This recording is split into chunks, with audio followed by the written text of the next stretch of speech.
السلام علیکم ناظرین کرام، نئی ویڈیو میں آپ کو خوش آمدید کہتے ہیں۔ عمران خان نے بڑی زبردست بات کی ہے اور اس پلیٹ فارم سے میں یہ آئیڈیا دے چکا ہوں، آپ لوگ بھی اس کے گواہ ہوں گے کہ تحریک انصاف میں بہت سارے لوگ وہ واپس آنا چاہتے ہیں جو عمران خان کو مشکل کے وقت میں چھوڑ گئے تھے، اور اب ان کو شاید دوبارہ ٹروین ہارسز بنا کے واپس بھیجا جا رہا ہے یا جو بھی کیا جا رہا ہے۔ ابھی جو اطلاعات آ رہی ہیں، ظاہر ہے ہم عمران خان سے ڈائریکٹ تو نہیں ملتے کہ عمران خان نے یہ شرط لگا دی ہے کہ جو بھی پریس کانفرنس کر کے گیا تھا وہ پریس کانفرنس کر کے واپس آ سکتا ہے، لیکن پریس کانفرنس میں بتانا پڑے گا کہ کس کے دباؤ کی وجہ سے پارٹی چھوڑ کر گئے تھے، نام لینا پڑیں گے۔ اب جو بزدل ہوگا وہ نام نہیں لے سکے گا، وہ نہیں آ سکے گا، جو بہادر ہوگا اور نام لینے کی ہمت کرے گا وہی پارٹی میں آئے گا۔ یعنی تحریک انصاف میں بزدلوں کی اب کوئی جگہ باقی نہیں رہی۔ یہ ایک بڑی زبردست ڈیولپمنٹ ہے، کم از کم اس حد تک۔ اب ناظرین کرام، جو صورتحال ہے اس کو آپ نے سمجھنا ہے، اور اس کو سمجھانے کے لیے ایک کالم میں آپ کو پڑھ کے سنانا چاہتا ہوں جس کے کل سے بڑے چرچے ہیں، اور کل بھی میں نے اس کا ذکر کیا تھا لیکن نارمل پوسٹوں سے اسے غائب کیا گیا، بلکہ کچھ لوگوں نے ٹویٹ کیا تھا، وہ ٹویٹس بھی بڑے گھر نے ڈیلیٹ کروا دی تھی۔ یہ آرٹیکل ہے لومڑ اور باراسنگا کا۔ یہ جو ای پیپر ہے جنگ اخبار کا، وہاں پہ یہ کالم موجود ہے، اور میں یہ کالم آپ کو موٹا موٹا پڑھ کے سنانا چاہتا ہوں کیونکہ یہ بڑا امپورٹنٹ کالم ہے، اور اس میں آپ کو موجودہ صورتحال بڑے بہترین طریقے سے سمجھ آ جائے گی۔ تو میں آپ کو سناتا ہوں۔ اس میں سہیل وڈائش صاحب لکھتے ہیں کہ ایک دفعہ کا ذکر ہے کہ سندر بن کے جنگلوں میں خاکی شیروں کی حکومت تھی۔ اصل طاقت اور اختیار شیروں کے پاس تھا۔ کبھی شیر خود جنگل کو براہ راست چلاتے تھے اور کبھی وہ جنگل کے جانوروں کی منتخب حکومت کو سامنے کر دیتے تھے۔ کئی دہائیوں سے شیروں کا یہ گروپ حکومت کرتے کرتے تجربہ کار ہو چکا تھا۔ شیروں کا پچھلا بادشاہ باتوں کا دھنی تھا، لمبی لمبی گفتگو کرتا تھا، اپنے ارد گرد کی دنیا کے بارے میں آگاہی رکھتا تھا، مگر حالات کی رو میں بہنے کا عادی تھا۔ خود ہی ایک حکومت کو لایا اور پھر خود ہی اس سے مایوس ہو گیا۔ وہ اپنے سے پچھلے بادشاہ کو درشنی کہتا تھا جو صرف شو پیس تھا۔ اسے چلانے والا شیروں کا گروہ اس کی شکل دکھا کر اپنا ایجنڈا پورا کرتا تھا۔ شیروں کا آج کل کا بادشاہ بالکل مختلف ہے، عام جانوروں سے نہیں ملتا، اپنا چہرہ زیادہ دکھانے کا قائل نہیں ہے، قول سے زیادہ عمل پر یقین رکھتا ہے۔ وہ چاہتا ہے کہ عام جانوروں کی منتخب حکومت ہی معاملات کو چلائے۔ موجودہ بادشاہ کو برسر اقتدار لانے میں سب سے زیادہ ہاتھ لومڑ کا ہے۔ لومڑ کو لایا تو پچھلی باتوں کا دھنی بادشاہ تھا۔ وہ بادشاہ اپنی لائی ہوئی حکومت سے مایوس تھا، مگر ساتھ ہی ساتھ وہ اگلا بادشاہ اپنی مرضی کا لانا چاہتا تھا۔ لومڑ نے ایک سیاسی جماعت سے گہری دوستی گانٹ لی اور پچھلے بادشاہ کی سیاست کو ناکام کر کے موجودہ بادشاہ کو گدی پر بٹھا دیا۔ لومڑ کے ساتھ ساتھ نئے بادشاہ کا دوسرا بڑا ساتھی باراسنگا ہے۔ لومڑ اور باراسنگا متضاد شخصیتوں کے مالک ہیں۔ لومڑ چالاک، ہوشیار، کرشمہ ساز ہے، جبکہ باراسنگا ڈھیلا ڈھالا مگر ڈوور ہے۔ منصوبہ بندی میں لومڑ ماہر ہے تو ناممکن کو ممکن بنانے کے فن میں باراسنگا یکتائے روزگار ہے۔ لومڑ باراسنگے سے سینئر ہے، مگر باراسنگا بہت سے کام لومڑ سے پوچھے بغیر بھی کر گزرتا ہے۔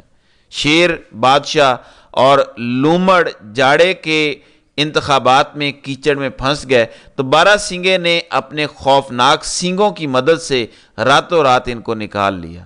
آج کے خاکی بادشاہ کے دونوں مشیر بہت کام کے ہیں، دونوں اس کے وفادار ہیں اور اس کے ہر آرڈر پر عمل درآمد کرتے ہیں، مگر دونوں کے سٹائل مختلف ہیں۔ اس وجہ سے ان دونوں میں شدید کشمکش جاری ہے۔ ذرا سمجھیں کہ لومڑ اور بادشاہ اور باراسنگے میں کشمکش جاری ہے۔ سمجھ تو آپ گئے ہوں گے کہ کون سے کرداروں کی بات ہو رہی ہے۔ بادشاہ کو اس چپکلش کی وجہ سے شدید نقصان پہنچ رہا ہے۔ بادشاہ کی عملداری میں وزراء اور عمال دو حصوں میں بٹے ہوئے ہیں۔ وزراء اور عمال پر بھی غور کیجئے گا، یہ دو حصوں میں بٹے ہوئے ہیں۔ گورنروں کی تقرری زیر التوا ہے۔ بانی پی ٹی آئی سابق کھلاڑی حکمران کے ساتھ معاملے کا فیصلہ کرنا باقی ہے۔ سیاست اور گورننس رکی ہوئی ہے۔ سندر بن کے سارے جانور دم بخود ہیں۔ کہ دیکھیں لومڑ کا عہدہ برقرار رہے گا یا بارہ سنگھے کا۔ جانور بڑے محتاط ہیں کہ یہ کا خیال ہے کہ لومڑ اور بارہ سنگھا دونوں برقرار رہیں گے، کیونکہ دونوں کی مختلف آراء کے باوجود دونوں خاکی بادشاہ کے وفادار ہیں۔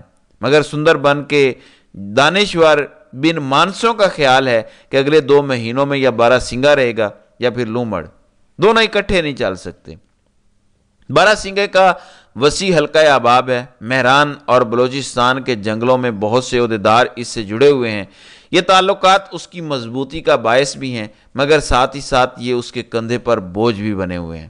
جاڑے کے ووٹوں کے دوران بارہ سنگھے پر بہت الزامات لگے۔ کبھی بادشاہ کو کہا گیا کہ جیتنے والوں سے اشرفیاں لی گئی ہیں، دوسری طرف لومڑ اپنا کام اکیلے ہی ڈالتا ہے، اس کی آنکھوں میں جادوئی کشش ہے، چہرے سے روشنی نکلتی ہے، خوبصورت لومڑیاں اس کے حلقے میں رہنا پسند کرتی ہیں۔ غور کیجئے گا، وہ بہت عقل مند ہے اور اسے اپنی عقل مندی پر ناز بھی بہت ہے، وہ کسی دوسرے کو عقل اور تجربے میں برابر نہیں سمجھتا، اس لیے جانور اسے چالاک سمجھتے ہیں۔ جبکہ بارہ سنگھا ماضی میں مہران اور بلوچستان کے جنگلوں میں خوفناک کارنامے سر انجام دے چکا ہے، اس کی ہر جگہ ٹیم موجود ہے۔ خاکی بادشاہ کو سندر بن پر حکمرانی کو مضبوط کرنا ہے تو اس نے پہلا فیصلہ یہ کرنا ہے کہ نئی حکومت کو فری ہینڈ دے کر اسے پوری طرح سپورٹ کرنا ہے، یا پھر ماضی کی طرح اس حکومت پر پوری نظر رکھنی ہے اور اسے اتنا مضبوط نہیں کرنا کہ وہ دوسروں کے لیے خطرہ بن جائے۔ اگر تو خاکی بادشاہ نے موجودہ حکومت کو فری ہینڈ دینے کا فیصلہ کیا تو لومڑ کا بول بالا ہونے کا امکان ہے۔ غور کیجئے گا، لومڑ کو بادشاہ شروع سے مشورے دے رہا ہے کہ جنگل کو ترقی دینی ہے تو قریبی جنگل بنگال کے ماڈل پر چلایا جائے، جبکہ بارہ سنگھا سمجھتا ہے کہ کنٹرول بادشاہ اور شیروں کا ہی رہنا چاہیے۔ ایسا لگتا ہے کہ یہ لڑائی صرف لومڑ اور بارہ سنگھے کی نہیں، یہ لڑائی مستقبل کی حکمت عملی کی ہے۔ خاکی شیروں نے فیصلہ یہ کرنا ہے کہ کیا جنگل اسی طرح چلتا رہے گا یا پھر ارد گرد کے جنگلوں کی طرح یہاں بھی تبدیلیوں کی ضرورت ہے۔ جاڑے کے انتخابات کے بعد آنے والی حکومت اپنے فیصلوں کو ٹال رہی ہے، انہیں بھی انتظار ہے کہ خاکی شیر کیا فیصلہ کرتے ہیں۔ بن مانس جنگل میں دبے دبے رہتے ہیں کیونکہ وہ مشورہ دیتے ہیں کہ خاکی بادشاہ کو جنگل کی معیشت ٹھیک کرنی ہے اور جانوروں کو خوراک و علاج کی مناسب سہولت دینی ہے، تو اس کے لیے جانوروں کے سیاسی حقوق بھی بحال کرنا ہوں گے۔ سندر بن کے جنگل کے جانوروں کو کئی اشروں سے آزادی سے کوسنے اور تنقید کرنے کی عادت پڑ چکی ہے۔ اس عادت پر پابندیاں لگانا مسئلے کا حل نہیں ہے۔ ضرورت ہے کہ حکومتی جانور بھی اپنا بیانیہ زور و شور سے بلند کر کے یہ جنگ جیتیں۔ جنگل کا اصول ہے کہ سیاست کو طاقت سے نہیں دبایا جا سکتا، سیاست کا مقابلہ سیاست سے ہی ہو سکتا ہے۔ کھلاڑی گھوڑے کو بھی سمجھنا چاہیے کہ شیروں سے مقابلے کی وہ تاب نہیں لا سکتا، اس سے لڑ کر جیتنا مشکل ہے۔ مذاکرات سے ان سے جگہ لی جاتی ہے اور پھر آہستہ آہستہ کارکردگی سے اپنے آپ کو مضبوط کیا جاتا ہے۔ رائے بنٹ کے گھوڑے برسر اقتدار تو آ گئے ہیں، لیکن آگے ان کا مطمع نظر کیا ہے، ان کا ہدف کیا ہے، سیاست کا توڑ کیسے کریں گے، کھلاڑی گھوڑے کو بند ہی رکھیں گے یا پھر کیا کریں گے؟ نیا ٹوڈر مل اشرفیاں تو لے آئے گا، ان اشرفیوں سے کون سے محل تعمیر ہوں گے کہ کہ جانور مستقبل میں پھر بھیک مانگنے پر مجبور ہوں؟ خاکی شیروں اور رائے بنٹ جنگل کے گھوڑوں کا اپنی منصوبہ بندی سے جانوروں کو آگاہ کرنا ضروری ہے۔ جانور ہمیشہ جاہل اور لا علم نہیں رکھے جا سکتے، انہیں خواب دکھائیں گے تبھی سندر بن کے جنگل کا ماحول بدلے گا۔ ناظرین اکرام، یہ بہت ہی خبروں سے بھرا ہوا کالم تھا۔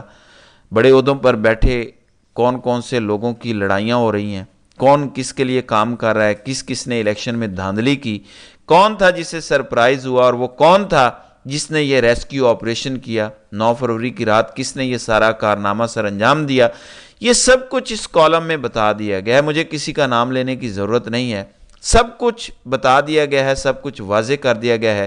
بنگلہ دیش ماڈل کی بات میں بھی اپنی گزشتہ ویڈیوز میں کر چکا ہوں کہ بنگلہ دیش ماڈل پاکستان پہ نافذ کرنا ہوگا۔ ایک پارٹی کی حکومت ہو جو عوامی سپورٹ سے آئی ہو اور وہ روتھ لیس حکومت کرے کم از کم 10 سے 15 سال، تو پاکستان ٹھیک ہوگا۔ تو انہوں نے بجائے عوامی حکومت لانے کے اس آئیڈیا کو پی ڈی ایم حکومت پر اپلائی کیا اور پی ڈی ایم حکومت کو لایا اور کہا کہ اب 10-15 سال یہی حکومت چلے گی اور راستے میں کوئی نہیں آئے گا۔ اس سلسلے میں قاضی کو بھی ساتھ ملایا گیا، تمام اداروں کو ساتھ ملایا گیا اور کہا گیا کہ یہ اگلے 10-15 سال ہم نے روتھلیس حکومت کرنی ہے جس میں کسی قسم کی نہ عدالتی کارروائی بیچ میں آئے گی، ہم غیر آئینی کام کریں، غیر قانونی کام کریں، کرپشن کریں، ڈاکہ ماریں، چوری کریں، جنگ کریں، جو مرضی کریں، کوئی بیچ میں ٹانگ نہیں اڑائے گا۔ اسی سلسلے میں آئینی ترامیم بھی ہو رہی ہیں۔ تو بجائے اس کے کہ ایک ایسی حکومت آتی جس سے عوامی سپورٹ حاصل ہوتی، عوام مخالف حکومت کو یہاں پہ مسلط کرنے کا فیصلہ کیا گیا اور اس کا نتیجہ ہم سب بھگت رہے ہیں۔ اب اس آرٹیکل کو جو میں نے آپ کے سامنے رکھا ہے، اگر آپ سمجھ گئے ہیں تو آپ سارے کرداروں کو بھی سمجھ گئے ہوں گے کہ کس کس کا کہاں پہ ذکر ہے۔ سہیل وڑیچ کے اس آرٹیکل نے سارے کردار ننگے کر دیے ہیں، بس ذرا غور کرنے کی ضرورت ہے۔ تو ناظرین کرام، آپ کی اس ویڈیو کے حوالے سے کیا رائے ہے؟ آپ اپنی رائے کا اظہار کامنٹ سیکشن میں ضرور کیجئے گا۔